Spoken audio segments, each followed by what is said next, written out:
नमस्कार साथियों, मैं सिकंदर खान और आज आप मेरे साथ कर रहे हैं कक्षा 6 के हमारा राजस्थान पुस्तक का दूसरा लेसन। जैसा कि हमने पहले लेसन के अंदर भारत में राजस्थान की स्थिति, राजस्थान के ज़िले, राजस्थान के प्रशासनिक संभाग आदि के बारे में जानकारी प्राप्त की है। यहाँ हम राजस्थान का इतिहास, उसके बारे में जानकारी प्राप्त करेंगे। ठीक है, देखिए किताबें हैं वो एनसीईआरटी के तहत जारी की गई हैं। इनमें प्रश्नोत्तर है, उन पर ज़्यादा दबाव रखा गया है या उसको लिया गया है। तो यहाँ भी इस लेसन की शुरुआत है वो प्रश्न के रूप में की गई है। ठीक है, देखिए ध्यान रखें कि ये जो राजस्थान का इतिहास है वो हम बड़ी कक्षाओं में पढ़ते हैं। हर कंपटीशन का अपना ये एक अहम टॉपिक रहा है, बहुत ही महत्वपूर्ण टॉपिक रहा है, तो उसको ध्यान रखें। आपकी रीट, पटवार, Rajasthan police, RAS, first grade, second grade सब में ये आपको महत्वपूर्ण सफलता दिलाने में अहम रोल अदा करेगा। देखिए यहाँ शुरुआत करते हैं। चित्तौड़गढ़ जिले के छोटे से गांव भाटोली का कोई छात्र है रमेश, और दीवार पर मानचित्र को देखता है और शिक्षक से पूछता है कि हमारे राज्य का नाम तो राजस्थान है, लेकिन हमारे क्षेत्र को मेवाड़ क्यों कहते हैं। यानी अब राजस्थान में है और हमारा क्षेत्र मेवाड़ क्यों कहला रहा है, क्योंकि छात्र कहाँ का है, चित्तौड़गढ़ की कह रहा है। और इसी प्रकार वो बताता है कि मेरे मामा जोधपुर में रहते हैं और वो कहते हैं कि मारवाड़ में रहते हैं, ऐसा क्यों। तो इन्हीं सवालों और जवाबों के आधार पर इस पाठ की शुरुआत की गई है। अब शिक्षक है वो क्या जवाब देता है, रमेश को जवाब देता है कि मेवाड़, मारवाड़ हमारे क्षेत्र के प्राचीन नाम है। ठीक है, तो ये हमारे प्राचीन नाम है, क्योंकि प्राचीन जो नाम है, पुराने जो नाम है, ये राजनीतिक इकाइयाँ आज जैसी हैं वैसे पहले नहीं थी। यानी आज जैसी राजनीतिक इकाइयाँ पहले नहीं थी। प्राचीन काल में राजस्थान है वो अलग अलग जनपदों में, अंचलों में बंटा हुआ था, और ये जनपद और ये अंचल, इनका भौगोलिक स्थान या रहने वाली जाति के नाम से ही जाने जाते थे। यानी पहले राजनीतिक इकाई ऐसी नहीं थी, बल्कि जनपद और अंचलों में बंटा हुआ था, और ये जनपद और ये अंचल है वो वहाँ रहने वाली जाति के नाम से ही जाने जाते थे, जैसे जांगल, मरु, अर्जुनाइन, सीवी, मेवात। ठीक है, यानी कौन कौन से, ये देखिए यहाँ आपको चित्र में दे रखे हैं। बाकी जांगल, मरु, अर्जुनाइन, सीवी, मेवात, हाड़ौती, ये अलग अलग अंचल रहे हैं, नाम रहे हैं। अब चित्र के द्वारा हम देखें, महाकाव्य काल के अंदर हमें दिखाई दे रहा है जांगल, मरुकांतार, मत्स्य, सूरसेन आदि को हमें पता चलता है। ठीक है, अब देखिए प्राचीन आर्यों ने छोटी छोटी बस्तियों को मिलाकर अपने आसपास या जनपदों का निर्माण आरंभ किया था। यानी छोटे छोटे अंचल जनपद थे, लेकिन बाद में आर्यों ने क्या किया, छोटी छोटी बस्तियों को मिला दिया और अपने राज्य या जनपदों का निर्माण आरंभ कर दिया। महाभारत और संहिता ग्रंथों में राजस्थान के कई जनपदों का उल्लेख है। तो ध्यान रखिए, हम जिन जनपदों के बारे में बात कर रहे हैं उनमें से अधिकांश का उल्लेख कहाँ मिलता है, महाभारत और संहिता ग्रंथों में राजस्थान के कई जनपदों का उल्लेख है। तो सबसे पहले जिस जनपद की बात चल रही है वो है मरु। देखिए इसका उल्लेख किस में आता है, ऋग्वेद में भी आता है, पौराणिक ग्रंथों, रामायण, चरक संहिता, महाभारत, वृद्ध संहिता, इन सब में मरु प्रदेश का वर्णन है। ठीक है, यानी ऋग्वेद सहित पौराणिक ग्रंथों, रामायण, चरक संहिता, महाभारत, बृहद संहिता आदि में मरु प्रदेश का वर्णन है। देखिए मरु प्रदेश क्या था, वो आर्यों का एक प्रारंभिक जनतंत्र था। मरु प्रदेश क्या था, आर्यों का प्रारंभिक जनतंत्र था। ठीक है, और इस जनतंत्र में कौन कौन से क्षेत्र आते थे, बीकानेर, नागौर, चूरू, गंगानगर, जैसलमेर, बाड़मेर के कुछ भाग शामिल थे। यानी मरु क्षेत्र में कौन कौन से क्षेत्र शामिल थे, बीकानेर, नागौर, चूरू, गंगानगर, जैसलमेर, बाड़मेर, इस प्रकार ये क्षेत्र शामिल थे। लेकिन बाद में कालांतर में क्या हुआ, इन क्षेत्र का कुछ विस्तार और भी ज़्यादा हो गया और उसके साथ साथ फिर क्या हुआ कि ये कुरु, मद्र और जांगल नामक जनपदों का निर्माण हो गया। यानी क्षेत्र लगातार बढ़ते गए तो वो नए क्षेत्रों के अंदर बंट गए। कुरु, मद्र, जांगल आदि जनपदों का निर्माण हुआ। नेक्स्ट हम देखते हैं जांगल। देखिए जांगल है वो वर्तमान में बीकानेर, नागौर और जोधपुर का कुछ भाग आता है। यानी जांगल क्षेत्र के अंदर कौन कौन सा क्षेत्र है, उसमें बीकानेर, नागौर, जोधपुर का कुछ भाग आता है। और जांगल प्रदेश की राजधानी क्या थी, अहिछत्रपुर, जिसको वर्तमान में किस नाम से संकेत किया जा रहा है, नागौर। यानी जांगल है बीकानेर, नागौर, जोधपुर का कुछ क्षेत्र था जिसकी राजधानी अहिछत्रपुर थी और इसकी वर्तमान समानता नागौर से की जाती है। और पौराणिक आख्यानों की माने तो पता चलता है कि यादव वंश के जो बलराम और श्री कृष्ण थे ये द्वारिका जाते समय इसी जांगल क्षेत्र से गुजरे थे। तो बलराम और श्री कृष्ण है वो कहाँ जाते समय, यहाँ से जांगल से गुजरे थे द्वारिका जाते समय। और ये किस वंश के थे, यादव वंश के थे। ठीक है। अब है मत्स्य जनपद।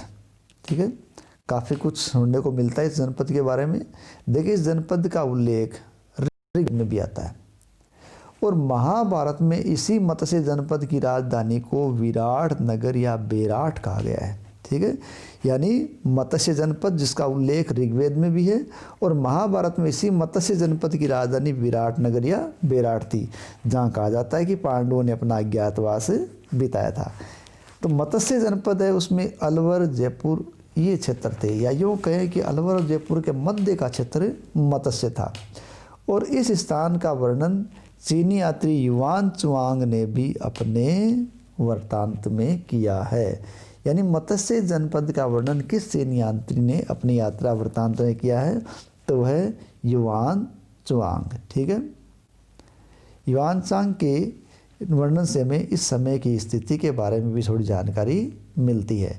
अब देखिए मौर्योत्तरकालीन राजस्थान दे रखा है कि मौर्योत्तरकालीन राजस्थान के अंदर कौन कौन से प्रमुख ये जनपद आए हैं। योद्धे, अर्जुनायन, मालव और सीवी। कौन कौन से हैं, योद्धे, अर्जुनायन, ठीक है, मालव और सीवी। लोकेशन देखे तो हम पता कर सकते हैं कि योद्धे है वो हनुमानगढ़, गंगानगर यानी उत्तरी सीमा की ओर आ रहा है। वहीं हम जब मालव देखें तो ये टोंक जयपुर के आसपास आ रहा है। अर्जुनायन ये भरतपुर के आसपास, अलवर, धौलपुर, भरतपुर के आसपास आ रहा है। और सीवी ये दक्षिण के अंदर चित्तौड़, उदयपुर, डूंगरपुर इन क्षेत्रों के आसपास थोड़ा थोड़ा आ रहा है। ठीक है, नेक्स्ट देखिए सूरसेन। देखिए राजस्थान के भरतपुर, धौलपुर, करौली कौन कौन से हैं, भरतपुर, धौलपुर और करौली। इनका अधिकतर भूभाग प्राचीन सूरसेन जनपद में शामिल था। यानी प्राचीन जो सूरसेन जनपद था उसमें कौन कौन शामिल थे, भरतपुर, धौलपुर और करौली। और राजधानी कौन सी थी, मथुरा। ठीक है, यानी जांगल की राजधानी क्या आई थी, अहिछत्रपुर। और यहाँ सूरसेन की राजधानी है मथुरा। मत्स्य की राजधानी है ये विराट नगर है, बेराट। तो इसी प्रकार सूरसेन की राजधानी मथुरा। 4वीं शताब्दी ईसा पूर्व यूनानी लेखकों ने सिकंदर के समय, देखिए 326 ईसा पूर्व में यूनानी सम्राट सिकंदर ने भारत पर आक्रमण किया था। उसके लेखकों की समय की बात है। 4वीं शताब्दी ईसा पूर्व के यूनानी लेखकों ने सिकंदर के समय सूरसेन और सौरसेन का उल्लेख किया। यानी जब सिकंदर का आक्रमण जो 26 ईसा पूर्व में यहाँ हुआ था तब ये क्षेत्र यहाँ मौजूद था। और बयाना प्रशस्ति जो भरतपुर में, उसमें भी सूरसेन का राजवंश का नाम आता है, वर्णन मिलता है। सिकंदर के लेखों में भी सूरसेन का वर्णन है, या के सिकंदर के समकालीन लेखों में और बयाना प्रशस्ति में सूरसेन का उल्लेख मिलता है।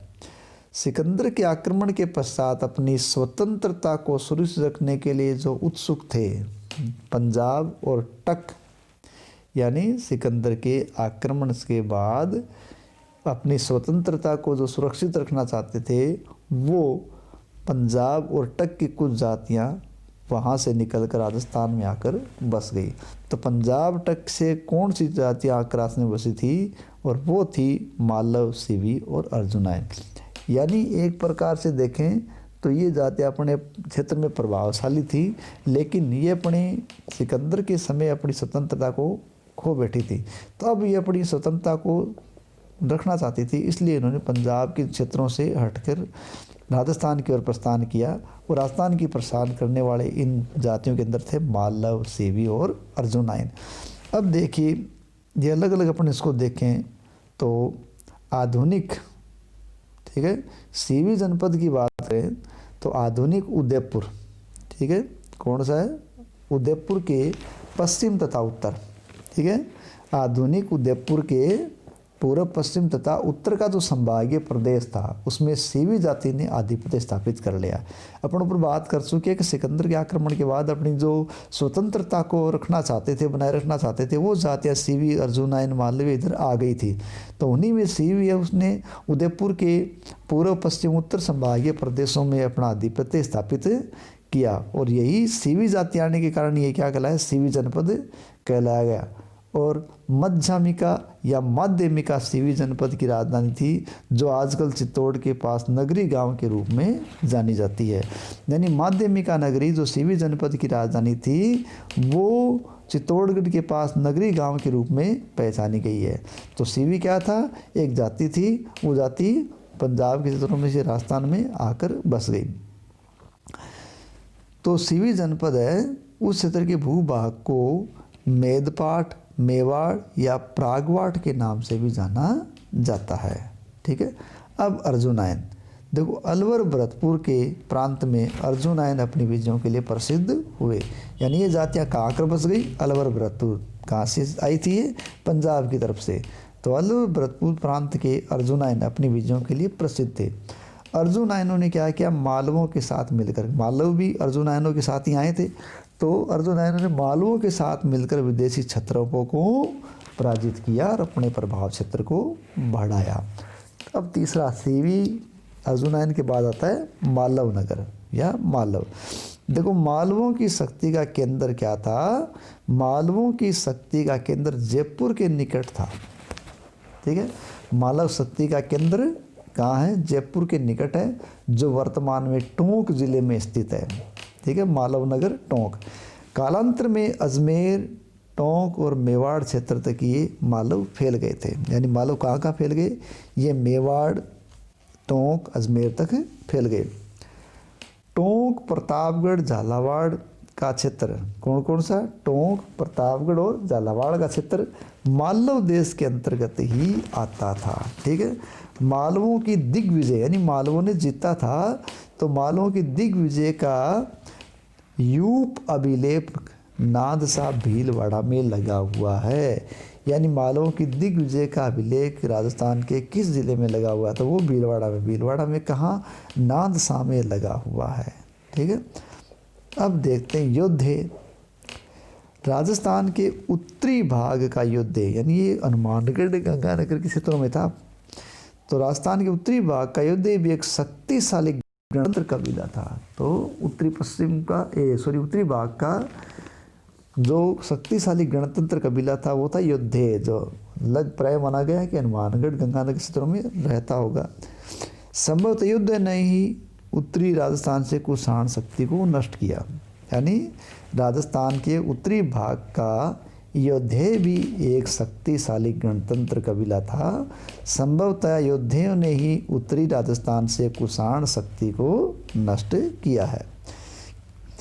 गुप्त काल तक भी ये गणतंत्रीय व्यवस्थाएं अपने अपने क्षेत्रों में बनी गई। हम जानते हैं कि देखिए गुप्त काल है वो 319 ईस्वी में गुप्त सत्ता है वो एक प्रकार से स्थापित हुई, गुप्त समाज शुरू हुआ। उसके बाद चंद्रगुप्त, समुद्रगुप्त, ठीक है, कई गुप्त शासकों ने अपने अपने प्रभाव क्षेत्र दर्शाए थे। तो गुप्त काल तक ये गणतंत्रीय व्यवस्थाएं बनी रही, अपने अपने क्षेत्र में रही है। ऐसा प्रतीत होता है कि गुप्त सम्राटों ने इन्हें अर्ध आश्रित के रूप में बनाए रखा। यानी इन्होंने पूरी तरीके से इनको पददलित नहीं किया, बल्कि अर्ध आश्रित के रूप में इनको बना के रखा। लेकिन 5वीं सदी के बाद हूण आक्रमण शुरू हुए। यानी मुगलों गुप्तों के अंतिम समय के अंदर हूणों के आक्रमण की शुरुआत हुई थी। तो हूण आक्रमणों के कारण ही गुप्तों का साम्राज्य लड़खड़ाने लगा था। परंतु 5वीं सदी के बाद हूण आक्रमणों ने यहाँ के गणतंत्रीय जनपदों की व्यवस्था को समाप्त कर दिया था। ठीक है, कौन सी व्यवस्था को? गणतंत्र जनपदों की व्यवस्था को समाप्त कर दिया किन्होंने? हूण आक्रमणों ने। वृद्ध संहिता नामक ग्रंथ में इनके पतन की चर्चा है।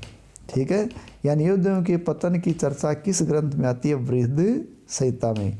इसके बाद ही जनपद अन्य नामों और सीमाओं को लेकर सामने आते रहे। यानी एक बार तो हूणों के आक्रमण से समाप्त हो गए, लेकिन बाद में ये अलग अलग नामों से सामने आए। मेवाड़, वागड़, मारवाड़, हाड़ौती आदि अलग अलग नामों से ये सामने आए। किस नामों से आए? मेवाड़, वागड़, मारवाड़ और हाड़ौती, ढूंढाड़ और मेवात।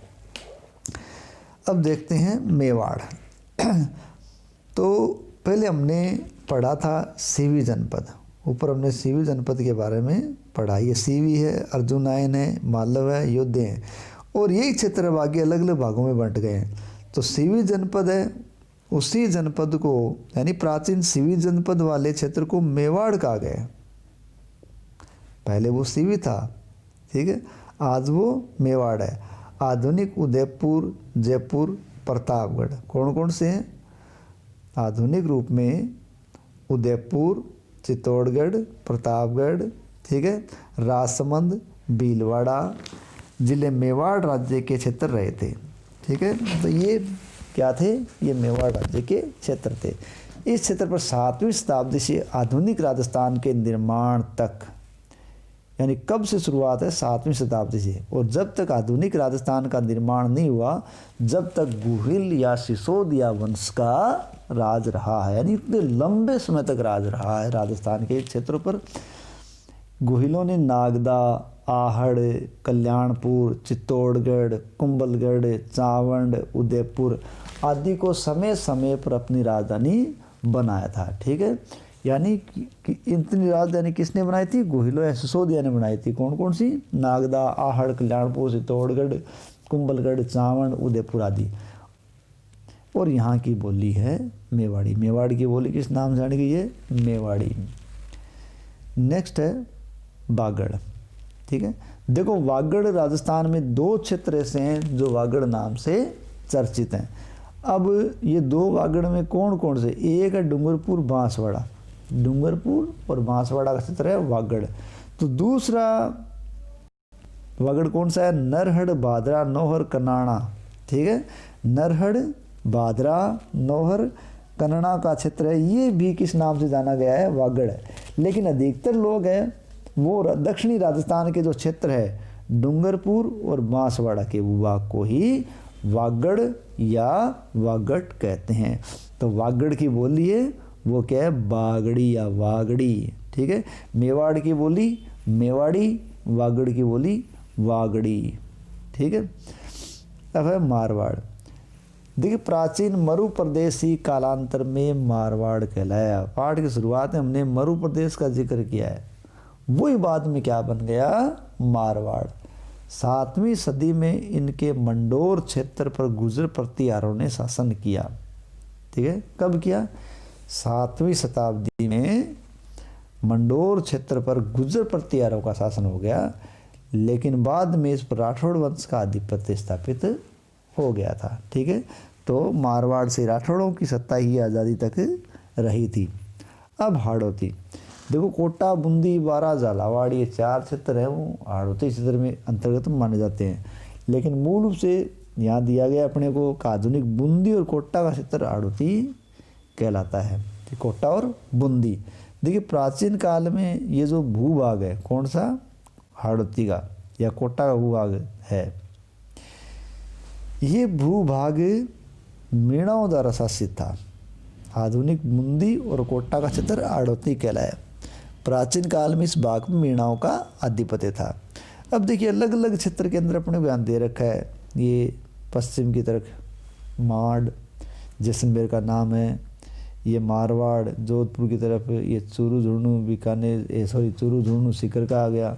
अलवर भरतपुर का आ गया, मेवात जयपुर का आ गया, ढूंढाड़ और मेवाड़ का आ गया, ये मेवाड़ आ गया, उदयपुर चित्तौड़गढ़ आदि का, और वागड़ ये है डूंगरपुर बांसवाड़ा का क्षेत्र।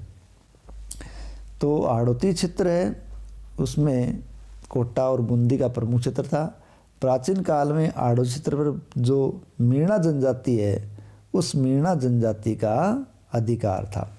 ठीक है, तो हाड़ौती में मीणा जनजाति का आधिपत्य था। मीणा वंश का बुंदा के नाम पर ही बूंदी का नामकरण हुआ। ठीक है, बूंदी का नामकरण बुंदा मीणा के नाम पर हुआ है। कालांतर में चौहान वंश की हाड़ा शाखा ने इस पर अधिकार कर लिया। यानी शुरुआत में मीणा थे, लेकिन बाद में क्या किया, इस क्षेत्र पर हाड़ा वंश का शासन स्थापित हो गया। ठीक है, तभी से इस भूभाग को क्या कहा जाने लगा, हाड़ौती। यानी हाड़ा शाखा ने जब से हाड़ौती क्षेत्र पर कब्जा किया, कोटा बूंदी के क्षेत्रों पर, तब से ये हाड़ौती कहला रहा है। ठीक है, अब ढूंढाड़, देखो जयपुर और उसके आसपास का क्षेत्र है वो कहलाता है ढूंढाड़। ध्यान रखें, जयपुर के आसपास का क्षेत्र है ढूंढाड़, और ढूंढाड़ की बोली है ढूंढाड़ी। ठीक है, ढूंढाड़ की बोली कौन सी है, ढूंढाड़ी। 12वीं सदी में कछवा राजपूतों ने यहाँ की स्थानीय जनजाति के मीणों और बड़गुजरों को पराजित कर अपने राजवंश की नींव डाली थी। ठीक है, यानी 12वीं सदी में कछवा राजपूतों ने क्या किया, यहाँ की स्थानीय जनजाति थी जो मीणा थे, बड़गुजर थे, उनको हरा दिया, और जयपुर में अपने राजवंश की नई राजवंश की नींव डाली। वो सिसोदिया राजवंश कछवा राजवंश कहलाया। सिसोदिया राजवंश कहाँ था, वो तो चित्तौड़ उदयपुर के क्षेत्र में था, और यहाँ ये क्षेत्र अपन बात कर रहे हैं वो है ढूंढाड़।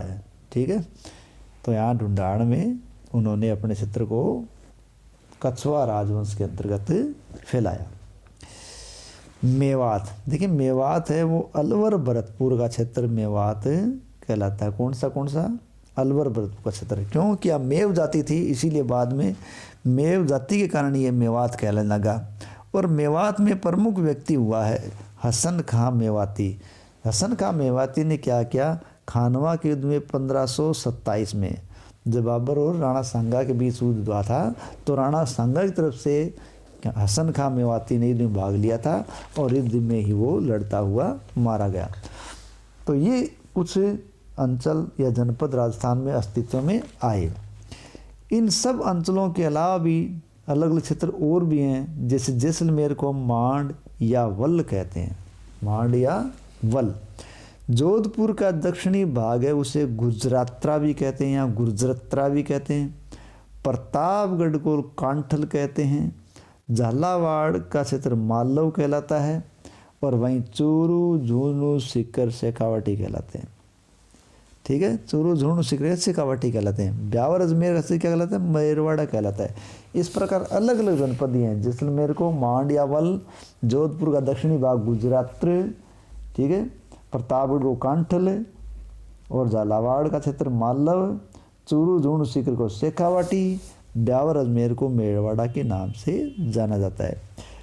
राजस्थान और उसके विभिन्न क्षेत्र भूगोल और परिस्थितियों के फलस्वरूप अनेक बोलियों, वेशभूषा, व्यवहार और परंपराओं का धनी है। ठीक है, तो ये सब बातें छात्र रमेश को उसके शिक्षक से जानने को मिली, और इसी के साथ अपना ये लेसन समाप्त होता है। ठीक है, धन्यवाद।